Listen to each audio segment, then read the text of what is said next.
Little Women by Louisa May Alcott. Presented by Listen to Genius. Narrated by Matilda Novak. Literary Lessons. Fortune suddenly smiled upon Jo and dropped a good luck penny in her path. Not a golden penny exactly, but I doubt if 500,000 would have given more real happiness than did the little sum that came to her in this wise. Every few weeks she would shut herself up in her room, put on her scribbling suit, and fall into a vortex, as she expressed it, writing away at her novel with all her heart and soul, for till that was finished she could find no peace. Her scribbling suit consisted of a black woolen pinafore, on which she could wipe her pen at will, and a cap of the same material, adorned with a cheerful red bow, into which she bundled her hair when the decks were cleared for action. This cap was a beacon to the inquiring eyes of her family, who during these periods kept their distance, merely popping in their heads semi-occasionally to ask with interest. Times the intruder silently withdrew, and not until the red bow was seen gaily erect upon the gifted brow did anyone dare address Jo. She did not think herself a genius by any means, but when the writing fit came on, she gave herself up to it with entire abandon, and led a blissful life, unconscious of want, care, or bad weather, while she sat safe and happy in an imaginary world, full of friends almost as real and dear to her as any in the flesh. Sleep forsook her eyes, meals stood untasted. Day and night were all too short to enjoy the happiness which blessed her only at such times, and made these hours worth living, even if they bore no other fruit. The divine afflatus usually lasted a week or two, and then she emerged from her vortex, hungry, sleepy, cross, or despondent. She was just recovering from one of these attacks when she was prevailed upon to escort Miss Crocker to a lecture, and in return for her virtue was rewarded with a new idea. It was a people's course, the lecture on the pyramids, and Jo rather wondered at the choice of such a subject for such an audience, but took it for granted that some great social evil would be remedied, or some great want supplied, by unfolding the glories of the Pharaohs to an audience whose thoughts were busy with the price of coal and flour, and whose lives were spent in trying to solve harder riddles than that of the Sphinx. They were early, and while Miss Crocker set the heel of her stocking, Jo amused herself by examining the faces of the people who occupied the seat with them. On her left were two matrons with massive foreheads and bonnets to match, discussing women's rights and making tatting. Beyond sat a pair of humble lovers, artlessly holding each other by the hand, a somber spinster eating peppermints out of a paper bag, and an old gentleman taking his preparatory nap behind a yellow bandana. On her right, her only neighbor was a studious-looking lad, absorbed in a newspaper. It was a pictorial sheet, and Jo examined the work of the art nearest her, idly wondering what fortuitous concatenation of circumstances needed the melodramatic illustration of an Indian in full war costume, tumbling over a precipice with a wolf at his throat, while two infuriated young gentlemen with unnaturally small feet and big eyes were stabbing each other close by, and a disheveled female was flying away in the background with her mouth wide open. Pausing to turn a page, the lad saw her looking and, with boyish good nature, offered half his paper, saying bluntly, "Want to read it? That's a first-rate story."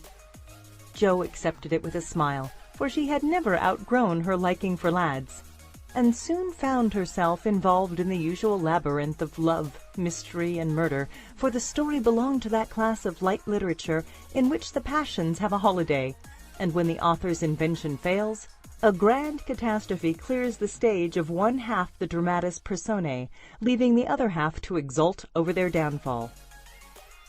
"Prime, isn't it?" asked the boy, as her eye went down the last paragraph of her portion. "I think you and I could do as well as that if we tried," returned Jo, amused at his admiration of the trash. "I should think I was a pretty lucky chap if I could. She makes a good living out of such stories, they say." And he pointed to the name of Mrs. S.L.A.N.G. Northbury, under the title of the tale.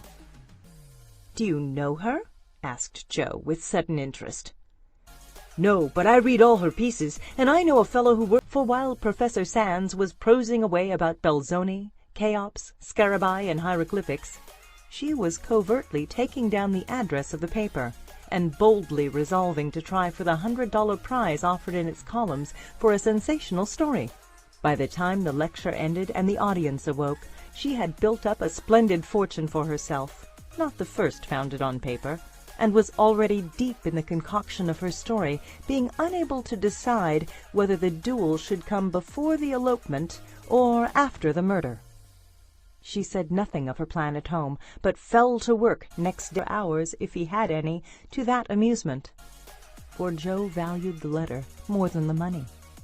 For by the magic of a pen, her rubbish turned into comforts for them all.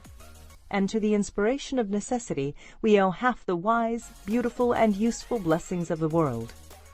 Joe enjoyed a taste of this satisfaction, and ceased to envy richer girls, taking great comfort in the knowledge that she could supply her own wants and need ask no one for a penny. Little notice was taken of her stories, but they found a market, and encouraged by this fact, she resolved to make a bold stroke for fame and fortune. Having copied her novel for the 4th time, read it to all her confidential friends, and submitted it with fear and trembling to 3 publishers, she at last disposed of it, on condition that she would cut it down 1/3 and omit all the parts which she particularly admired. Now I must either bundle it back to my tin kitchen to mold, pay for printing it myself, or chop it up to suit purchasers and get what I can for it. Fame is a very good thing to have in the house, but cash is more convenient, so I wish to take the sense of the meeting on this important subject," said Joe, calling a family council.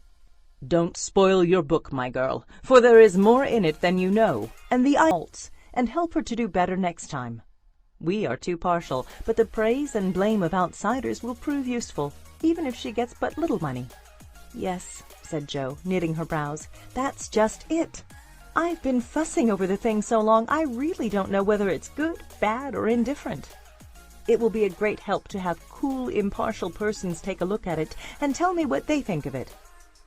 "I wouldn't leave a word out of it. You'll spoil it if you do, for the interest of the story is more in the minds than in the actions of the people, and it will be all a muddle if you don't explain as you go on," said Meg, who in her novels, said Amy, who took a strictly practical view of the subject. "Well," said Joe, laughing, "if my people are—" So that was allowed to remain, though she had her doubts about it. Her mother thought that there was a trifle too much description.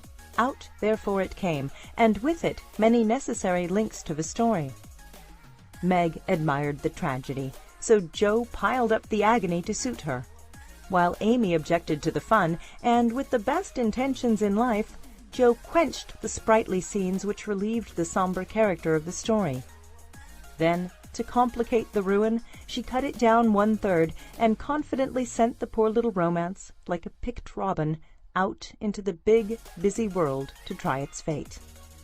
Well, it was printed, and she got 300. "Can it, when it's so contradictory that I don't know whether I've written a promising book or broken all the 10 Commandments," cried poor Joe, turning over a heap of notices, the perusal of which filled her with pride and joy one minute, wrath and dismay the next. "This man says, 'An exquisite book, full of truth, beauty, and earnestness. All is sweet, pure, and healthy,'" continued the perplexed authoress. "The next, 'The theory of the book is bad, full of morbid fancies, spiritualistic ideas, and unnatural characters.'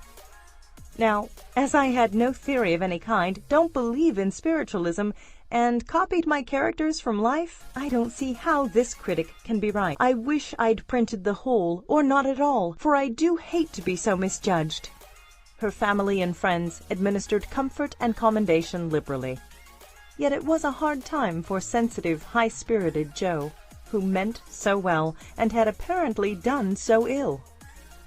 But it did her good, for those whose opinion had real value gave her the criticism which is an author's best education.